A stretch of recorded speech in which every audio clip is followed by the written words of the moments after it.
আব্বুরা উপরে নিচে কোনো গুনাহ নাই। ওই নবী বলে আয়েশা, কোরআন শরীফের বিভিন্ন আয়াতের মধ্যে যেইভাবে আল্লাহ পাক রব্বুল আলামিন জাহান্নামের বয়ান করছেন, এই জাহান্নামের চিন্তায় আমি রাসূলুল্লাহ বুড়া হয়ে গেছি। নবী যদি এই কথা বলে তাইলে আমাদের কি করা উচিত ছিল?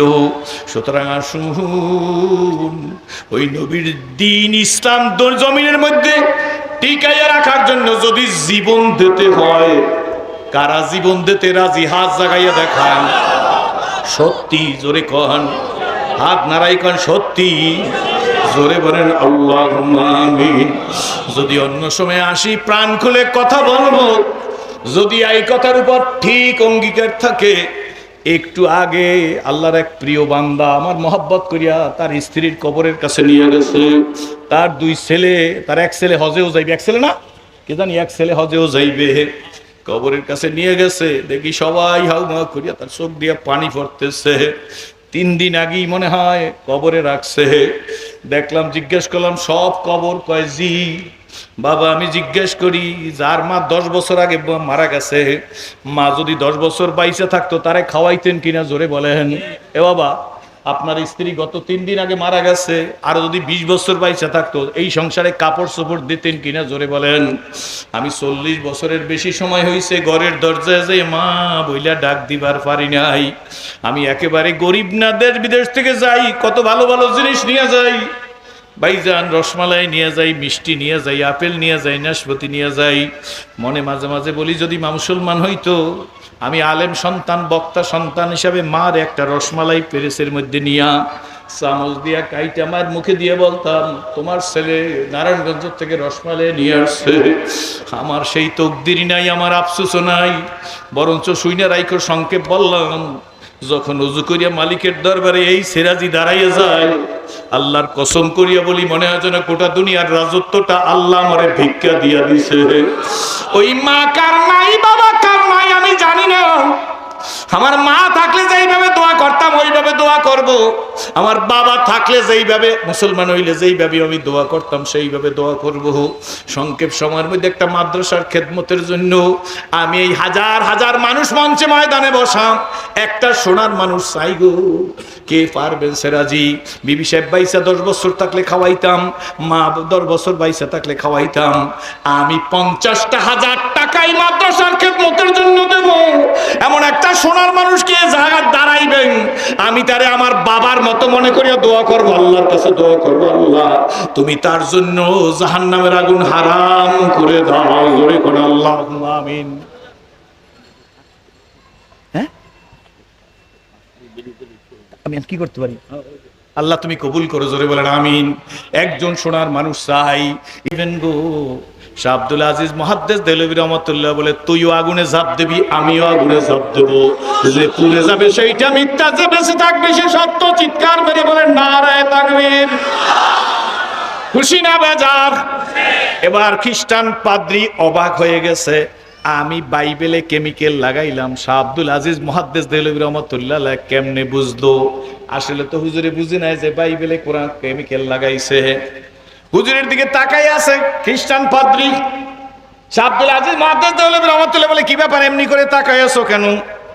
খ্রিস্টান পাদ্রী ডাক দিয়ে বলে, মাওলানা ইউ আর ভেরি ডেঞ্জারাস মাওলানা। জোরে কোন সুবহানাল্লাহ। হযরত শাহ আব্দুল আজিজ রহমাতুল্লাহ বলে, আমি ডেঞ্জারাস হইলাম কি দিয়া? আমি বাইবেলে কেমিক্যাল লাগাইছি, তুমি বুঝলা কেমনে? শাহ আব্দুল আজিজ মুহাদ্দিস দেহলভী রহমাতুল্লাহ বলে, তুই কেমিক্যাল লাগাইছো তা আমি জানি না, আমি গায়েব জানি না। কোনো পীর গায়েব জানে না, কোনো নবী রাসূলও গায়েব জানে না। কি বলেন ঠিক না বেঠিক? আমাদের তো কারো কারো মনের কথা, আমার পীর সাহেব বুঝি গায়েব জানে। তোমার ইমানে কেরাসিন লাগছে। কি বলেন ঠিক না বেঠিক? কি লাগছে? কি লাগছে? কেরোসিন লাগছে। কি বলেন ঠিক না বেঠিক? তখন খ্রিস্টান আবার তাকাই আছে আব্দুল আজিজ মুহাদ্দিস দেহলভী রহমাতুল্লাহর দিকে। এবার শাহ আব্দুল আজিজ মুহাদ্দিস দেহলভী রহমাতুল্লাহ ডাক দিয়ে বলে, কি বলতে চাও? বলবো আর কি, কলেমা পড়ে মুসলমান বানাইয়া দাও। চলিতে চরণ হইল অবশ, কমিল বাহুর বল।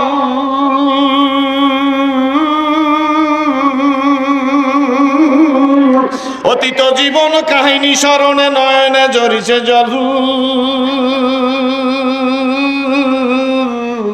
জড়তা মগ্ন হইল রসনা বাত নাই সরে মুখে, সকল সাহস কমিল আমার ভীতি ভরা শুধু বুকে। ও বাবা, ও মা, ও ভাই, ও বোন, ও বন্ধু, দলাদলিতে আমাদের ধ্বংস হইছে। দলাদলি করতে করতে আজকের মুসলমানদের অবস্থা এইখানে আইসে পুষছি। এখন ওয়াজ মাহফিলে পারমিশন লাগে, কিন্তু মমতাজের গানে কোনো পারমিশন লাগে না। জোরে বলেন ঠিক না বেঠে? দলাদলি করে জিতছি না ঠকজি? বেশি না কম ঠকজি? জোরে কন। কোন দলাদলি বুঝি না, মানুষ হইতে চাই, মুসলমান হইতে চাই। যুবক, স্কুল, কলেজ, ইউনিভার্সিটির ভাইরা, আল্লাহ, ওমর ইবনুল আব্দুল আজিজের নাম আপনারা শুনছেন নি? ওমর ইবনুল আব্দুল আজিজ তিনটা মহাদেশের জিম্মাদার। জোরে কন সুবহানাল্লাহ। কয়েকটা দেশ মিলাইলে একটা মহাদেশ, কি বলেন ঠিক নেবে ঠিক? তিনটা মহাদেশের জিম্মাদার। আমি জিম্মাদার শব্দ ব্যবহার করি। তিনটা মহাদেশের প্রেসিডেন্ট, মাননীয় প্রধানমন্ত্রী এই দেশের জিম্মাদার, কি বলেন ঠিক নেবে ঠিক? মহামান্য প্রেসিডেন্ট মহোদয় এই দেশের জিম্মাদার। মাননীয় মেয়র মহোদয় নারায়ণগঞ্জের জিম্মাদার, কি বলেন ঠিক নেবে ঠিক? মাননীয় জেলা প্রশাসক মহোদয় উনি জিম্মাদার। একজন কাউন্সিলর তিনি তার ওয়ার্ডের জিম্মাদার, ইউনিটের জিম্মাদার, কি বলেন ঠিক নেবে ঠিক? আমরা কিন্তু মনে করি মালিক। শাহ আব্দুল আজিজ মুহাদ্দিস দেওলভী রহমাতুল্লাহ আলাইহি তিনটা মহাদেশের মালিক। উনি ক্ষমতায় আসার আগে জেলখানা পরিপূর্ণ আসামিতে ভর্তি ছিল, কিন্তু উনি যেদিন ক্ষমতায় আসছে আস্তে আস্তে কয়েকদিনের মধ্যে জেলখানা পরিপূর্ণ খালি হয়ে গেছে। লোক খারাপ হয়েছে বেশি মনে হয় না ভালো হয়েছে? ওমর ইবনুল আব্দুল আজিজ রাহমাতুল্লাহ আলাইহির সময় যাকাত দেওয়া লোক খুঁজা পাওয়া যাইতো না। জোরে কোন সুবহানাল্লাহ। টাউট বাটপার গাঁজাখোর পাওয়া যাইতো না, এখনো নারায়ণগঞ্জে পাওয়া যায় না। ইয়াবাখোর, গাঁজা, মরফেন, পেথিডিন, এরপরে নাকি জোতার গামও খায়। জোতায় লাগায় না গাম, ঠিক তবে ঠিক? জোরে কর। আক্ষেপে জীবন মম হয়েছে বিগত, কোনো কিছু করি নাই পাগলের মতো। যুবক শুনে রাখ, এ গাঁজাখোর শুনে রাখ, তোদেরকে দেখে ইসলাম কবুল করেছি। আসলে মালিক চিনলি না, কপাল খারাপ, ঠিক নেবে ঠিক? জোরে বলেন। এই জন্য আমি বইয়ের মধ্যে লিখে দিছি, সময় কম, বইয়ের মধ্যে লিখে দিছি আক্ষেপে জীবন মম হয়েছে বিগত, কোনো কিছু করি নাই পাগলের মতো। ফুরিয়ে গেছে আয়ু আশারি খেলায়, কিনিবা আর যাহা ছিল কিনি নিজে হাই। স্কুল, কলেজ, ইউনিভার্সিটির ভাই, তুই ইংরেজি শিক্ষিত হবি তো ডক্টর শহীদুল্লাহর মতো হ। ইংরেজি শিক্ষিতদের বলতেছি, ইংরেজি শিক্ষিত হবি তো ডক্টর শহীদুল্লাহর মতো হ।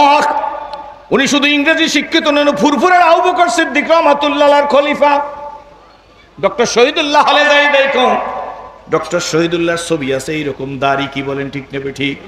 উনি শুধু ইংরেজি শিক্ষিত নন, বিচক্ষণ আলেম।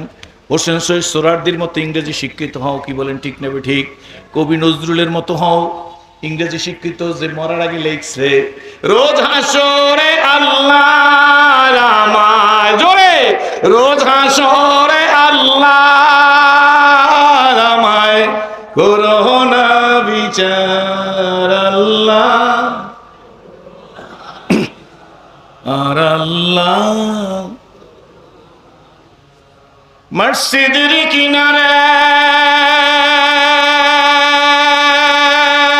আমায় কবর দিও ভাই, সেথায় যেন মুয়াজ্জিনের আজান শুনতে পাই, সেথায় যেন।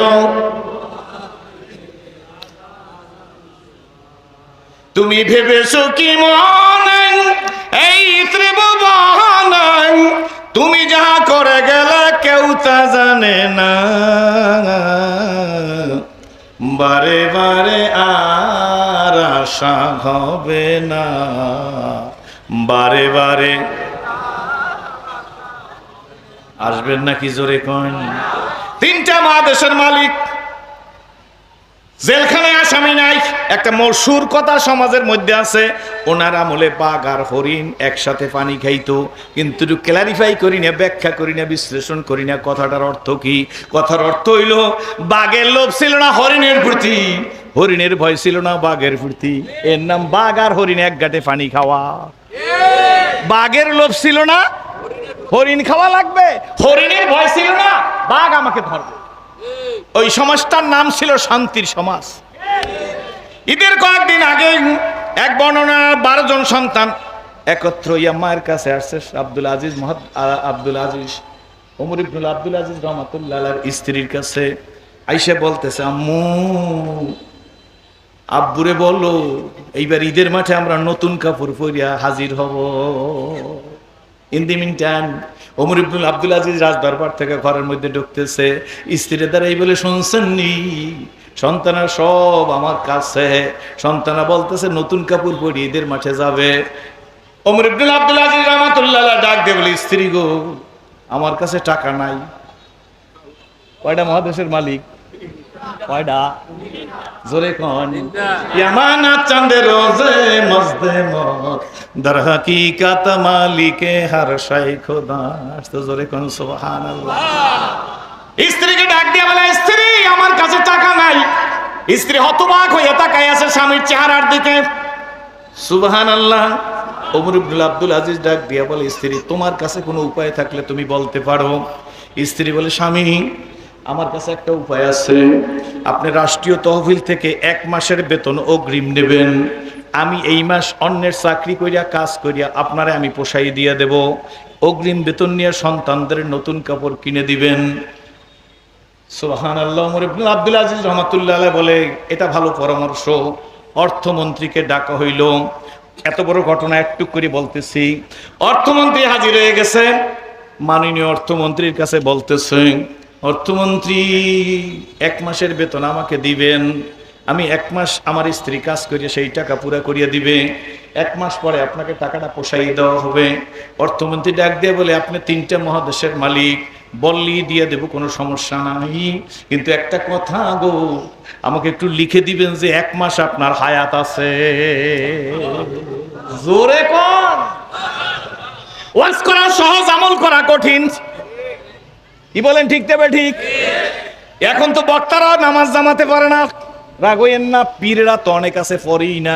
কি বলেন ঠিক নেবে? ঠিক। পীর তো কয়জন? কি বলেন ঠিক নেবে? ঠিক। ভাইজান বলার সময় নাই, সময় থাকলে বলতাম। আমার দিকে তাকাইয়ে থাকেন। আল্লাহ, ওমর ইবনুল আব্দুল আজিজ রহমাতুল্লাহ আলাইহির চোখ দিয়া পানি পড়া শুরু হয়ে গেছে। ডেকে বলে, অর্থমন্ত্রী গো 1 মাস তো দূরের কথা, 1 সেকেন্ডের গ্যারান্টি আমি দিবার পারবো না। অর্থমন্ত্রী ডাক দিয়ে বলে, মাননীয় মহামান্য প্রেসিডেন্ট, তাইলে আমার 1 মাসের বেতনও দেওয়া সম্ভব না। বন্ধুরা, সন্তানেরা চলে গেছে, স্ত্রীর মনেও ব্যথা। আব্দুল আজিজ আল্লাহ ওমর ইবনুল আব্দুল আজিজ রহমাতুল্লাহ, তিনিও তো মানুষ, তানার মধ্যেও কষ্ট। ঈদের দিন সবাই নতুন কাপড় পরে ওনার পিছনে নামাজ পড়লো। নামাজের পরে ওনার সাথে ওনার দেখা করার জন্য সবাই নতুন কাপড় পরে সাক্ষাৎ করতে যাইতেছে। ওয়াজ করতে লজ্জা লাগে। লোকেরা বলে, ইসলাম কবুল করছি, কিন্তু মুসলমান হইতে পারি নাই। আপনারা দোয়া করিয়া দেবেন মালিক। সুদাতে মানুষ হইছি, আসলে মানুষ হইতে পারি নাই বাবা। ও যুবকেরা, সোনামণিরা, ধনীরা, গরিবেরা, কোটিপতিরা, সম্মানিত ওলামায়ে কেরাম, আপনাদের পায়ের জুতা আমি মাথায় নিয়ে বলি, আসলে মালিক চিনে কবরে যাওয়া দরকার। কি বলেন ঠিক নেবে? ঠিক। কে আমারে চক্ষু 2টা দিল? আমার মতো কত মানুষ অন্ধ। কে আমারে জবান দিয়া কথা বলতে দিল? আমার মতো কত মানুষ বোমা। কে আমার জবানটা লাগাইয়ে দিল না? কত মানুষ হাসপাতালে শুয়ে হাত নাড়াইতে পারে না, পাও নাড়াইতে পারে না। তুমি আমাকে সুন্দরভাবে বসাইছো, এটা তোমার মেহেরবানি। কি বলেন ঠিক নেবে? ঠিক। বাবারে, বন্ধুরে, দলাদলি করবেন না। আল্লাহ যে শুধু 2টা চক্ষু দিছে, এই কারণে যে মালিকের 1 সেজদা দেই গো। এক সিজদায় যদি কিয়ামত কায়েম হইয়া যায়, আল্লাহ যে আমাকে দুইটা চোখ দিলে এর শুকরিয়া আদায় করে শেষ করা সম্ভব না।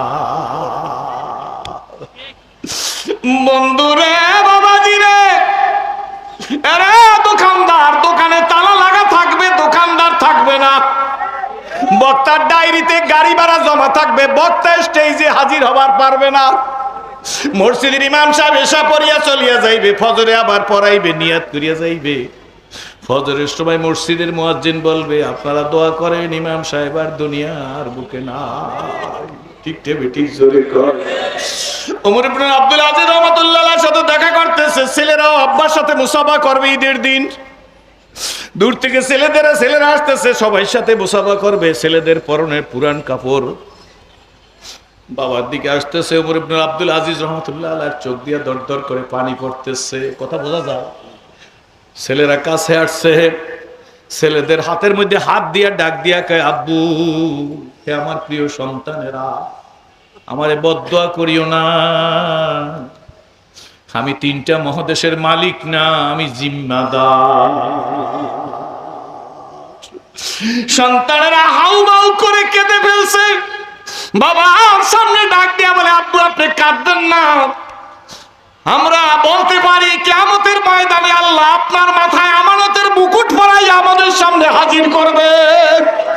2 হাত জায়গায় বলেন নারায়ে তাকবীর। ছেলেরা কি বলে শোনেন, গরুর গোশত খাওয়ার জন্য ইসলাম কবুল করি নাই। ডাক দিয়া বলে, আব্বু আপনি আফসোস করেন আমাদের নতুন কাপড় দিতে পারেন নাই, আপনি আফসোস করবেন না। আপনার মাথায় আল্লাহ আমানতের টুপি পরাইয়া আমাদের সামনে হাজির করবে। আর আব্বু আমরা নির্ঘাত আশা রাখি সেই দিন আমরা জান্নাতের পোশাক পরে আপনার সামনে হাজির হব। সোনামণিরা এসেছিলে যেদিন, কেঁদেছিলে তুমি, হেসেছিলে দুনিয়ার সবে। আবার এমন জীবন তুমি করো হে গঠন,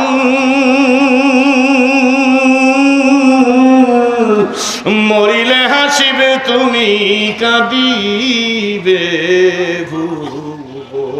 নাওলা দোয়াস বাবু দিয়ার মালে।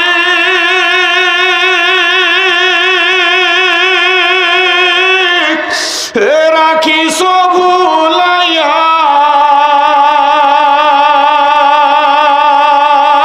আল্লাহ, কোন দিন জানি নিয়া যাইবা ও বড় লোকেরা, কোন দিন জানি নিয়া যাইবা ও সেরাজি, কোন দিন জানি নিয়া যাইবা ওই মসজিদের ফালকিতে সাজাইয়া রে বাড়িয়ালা নাই রে বাড়ি, নাই রে দুনিয়াতে। হবে না মারি না মসজিদের মাইকেতে। একদিন বিয়ার সাজন সাজবো সবাই, একদিন বিয়ার সাজন সাজবো সবাই। বলো, একদিন বিয়ার সাজন সাজবো সবাই। কেউ কনে, কেউ কেউ বা 2 দিন আগে সাজবো, কেউ বা 2 দিন পর। বলো, একদিন বিয়ার সাজন সাজবো সবাই। ও দেবো, একদিন বিয়ার সাজন সাজবো সবাই। ও দোকানদার, একদিন বিয়ার সাজন সাজবো সবাই। কেউ কনে, কেউ বর, কেউ বা 2 দিন আগে সাজবো, কেউ বা 2 দিন পর। কেউ বা যাবে আনতে কাপড়, জোরে, কেউ বা যাবে আনতে কাপড় দোকানে বাজারে। আমাকে সওয়াইয়া রাখবে আমারই উঠানে। ওদের যুদ্ধের 6 মাস পর, কয় মাস পর? 6 মাস পর হযরত জাবির ইবনে আব্দুল্লাহর ছেলে জাবের রহমতের নবীজির কিনারে গিয়ে বসছে। সাহাবীরা বসাম রহমতের রাসূলের কিনারে গিয়ে বসছেন। আল্লাহর নবী জাবেরের চেহারার দিকে তাকায় দেখে জাবেরের মুখখানা মলিন। রহমতের নবী আল্লাহ, যিনি মুস্কি হাস দিলে পূর্ণিমার চাঁদ নবীজির চেহারার সামনে হার মাইনা যাইতো। রহমতের রাসূল ডাক দিছে, জাবের আমার কাছে আসো। আল্লাহু আকবার। ও ইন্নাকা লা আলা, জোরে কোন সুবহানাল্লাহ। জাবের আইসা বলছে, আল্লাহর নবী ডাক দিয়ে বলে, জাবের গো তোমার মুখখানা বেজার কারণ কি? হযরত জাবের বলেন, ইয়া রাসূলুল্লাহ, বাবার কথা মনে পড়ছে। স্কুল কলেজ ইউনিভার্সিটির আব্বুরা শুইনা রাইখা দাও। মাঝখান দিয়ে বললাম, সব কথা তো ধারাবাহিকভাবে বলা যাবে না। জাবের ডাক দিয়ে, হুজুর 6 মাস আগে আব্বারে কবরে রাখছি, তাও মনে আছে 3 জনকে এক কবরে রাখছি। উহুদের যুদ্ধে আব্দুল্লাহ শহীদ হয়ে গেছে। আল্লাহ নবী বলেন, ঠিক আছে, তাই তুমি বেজার কেন? বাবার কথা মনে পড়ছে? জি হুজুর, বাবার কথা মনে পড়ছে। আল্লাহ নবী বলে, জাবের, তোমার বাবার ব্যাপারে এমন একটা শুভ সংবাদ শুনাইবো, যা শুনলে তোমার মনে আর কোনো কষ্ট থাকবে না। আমি কি তোমাকে শুনাইবো? জাবের বলে, হুজুর কেন শুনাইবেন না? আমার আব্বার কথা মনে করিয়াই তো মুখটা আমার বেজার। আল্লাহ নবী ডাক দেয়া বলে, জাবের, তোমার বাবা জান্নাতের মধ্যে দৌড়াইতেছে। আল্লাহু আকবার। তোমার আব্বা জান্নাতের মধ্যে দৌড়াইতেছে। যাবে ডাক দিয়ে, হুজুর দিলের ভিতরে পেরেশানি। কি পেরেশানি? বাবা অনেক টাকা ঋণ রেখে গেছে। বাবা আমাদের পিছনে, আমরা সন্তান অনেক বেশি। বাবা বইলে গেছে, তোরা ঋণ পরিশোধ করতে চেষ্টা করবি, যদি না পারো গো রহমতের রসুলের কাছে বলবি, তিনি কোনো না কোনো উপায় করে আমার ঋণ পরিশোধের ব্যবস্থা করিয়ে দেবে। ইয়া রাসূলুল্লাহ, হাবিবাল্লাহ, আর একটা তামান্না নিয়ে আসছি গো। নবীজি বলে, কি বলবি বল? আমি তো চেহারা দেখে বুঝতে পারছি তুই কিছু বলবি। আব্দুল্লাহ ডাক দিয়ে বলে, হুজুর, জাবের ডাক দিয়ে বলে, হুজুর, আব্বাকে যেদিন কবরে রাখছি 6 মাস হয়ে গেছে, 3 জনকে একত্রে কবরে রাখছি। আমার মন চায় আমার আব্বুরে কবর থেকে উঠাইয়া, কনফিডেন্স রাখি, তাহলে বোঝা গেল 6 মাস তার বাবা কবরে লাশ অক্ষত অবস্থায় আছে। আমার আব্বুরে কবর থেকে উঠাইয়া একটা আলাদা কবরে একাকে রাখতে ইচ্ছা করে। হুজুর, আপনি তো 3 জনকে উহুদের যুদ্ধের দিন কবরে রাখতে বলছেন, আমি 3 জনকেই কবরে রাখছি আমার বাবা সহ। আমার আজকের মন চায় আমার আব্বারে উঠাই নিয়ে আলাদা একটা কবরে রাখবো। আল্লাহ নবী ডাক দিয়ে বলে, জাবের গো, আমি অন্য কাউকে অনুমতি দিতাম না, তোমাকে অনুমতি দিলাম। তবে তোমার বাবার কবর কি তোমার চিনা আছে, চিহ্নিত করা আছে? কয়, জি হুজুর। যাও, তোমার বাবাকে আলাদা একাকে একটা কবরে রাখো। হযরত জাবের রাদিয়াল্লাহু তাআলা বলে, দুনিয়ার মানুষ, আমি আল্লাহর কসম করে বলতেছি, কবরের কাছে গিয়া মরুভূমি বালির মধ্যে কোদাল চিনেননি আপনারা? কোদালের মতো আমার হাতটা বালির মধ্যে ঢুকাই দিছি। বালির মধ্যে এই পর্যন্ত ঢুকাই দিয়ে আমি প্রথম টান দিয়ে যে লাশটা আনছি, সেই লাশটাই দেখি আমার আব্বার লাশ। বাবার লাশটা বুকের উপর রাইখা বাকি 2 জনের লাশের উপর বালি টাইনা টাইনা দিয়ে আমি সুন্দর করে রাখতেছি। বাবাকে নিয়ে অন্য কবরে রাখবো, এমন সময় আমি বালি দিয়া কবর ওই 2 জনের কবর সংরক্ষণ করতেছি। আমি তাকাই দেখি আমার পেটের উপর গরম পানির মতো ফোঁটা ফোঁটা পড়তেছে। কি পড়তেছে আমি তাকাই দেখি, উহুদের যুদ্ধের পরে আব্বাকে যেদিন কবরে রাখছি, সেদিন আব্বার নাকটা কাটা ছিল। আব্বার নাক দিয়ে ওই দিন দর দর করে রক্ত টপ টপ করে পড়তেছিল। 6 মাস পরে আব্বাকে কবর খুঁজে উঠাইয়ে দেখি, আজও বাবার নাক দিয়ে টপ টপ করে রক্ত পড়তেছে। বন্ধুরে, বাবাজি রে, আল্লাহ দাদা, এমন জীবন আমি করিব গঠন,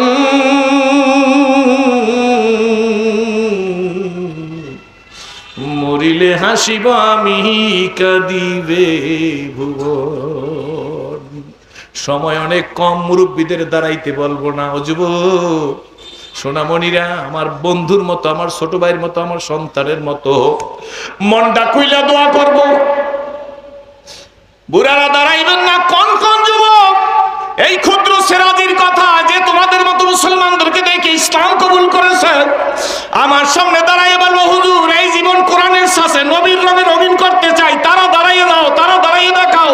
কোন কোন যুবক মাঠের মধ্যে দাঁড়াইয়ে দেখাইতে পারবা? ইনশাআল্লাহ জীবনটাকে তৈরি করব।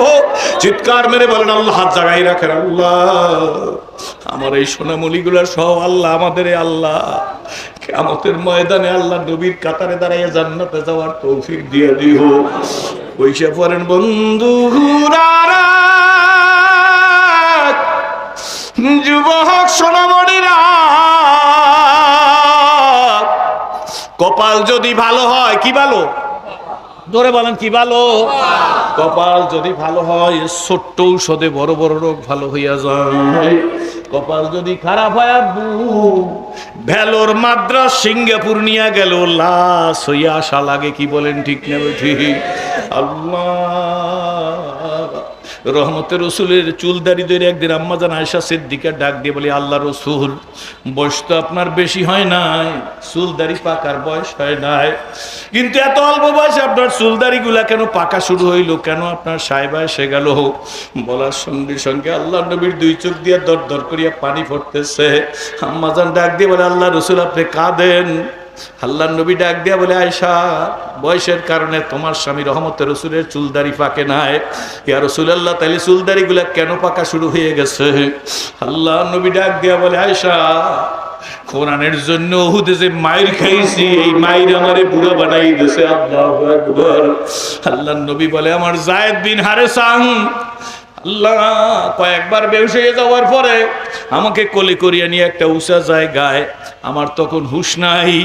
যায়েদ বিন হারেসা আঙ্গুলের নখ দিয়া নবীর শরীরের মধ্যে যে পাথরের কুচি ঢুকছে, এই পাথরের কুচি টাইনা টাইনা বের করতেছে। আল্লাহ নবী বলে, এমন সময় আমার হুঁশ ফিরে আসছে, আমার হাতটা জায়েদের ঘাড়ের উপর। আল্লাহ নবী জায়েদের শক্ত করিয়া ধরিয়া বলে, জায়েদ কি করো? যায়েদ নবীজির দিকে তাকাই বলে, হুজুর, ছেলেরা যে পাথরের কুচি মারছে, গোস্তের মধ্যে ঢুকে গেছে, ওই পাথরের কুচি চাইনা নখ দিয়ে বের করতেছি।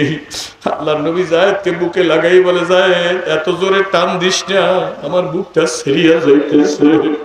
আল্লাহ নবী বলেন, এই কারণে আমার সেই বার্ধক্য এসে গেছে। শুধু তাই নয় আয়েশা, হুজুর তাইলে কি? আল্লাহ নবী ডাক দিয়া বলে, কোরআন শরীফের বিভিন্ন আয়াতের মধ্যে যেইভাবে আল্লাহ পাক রব্বুল আলামিন জাহান্নামের বয়ান করছে, এই জাহান্নামের চিন্তায় চিন্তায় আমি রাসূলুল্লাহ বুড়ো হয়ে গেছি। আমার ভাইরা, নারায়ণগঞ্জের মানুষ।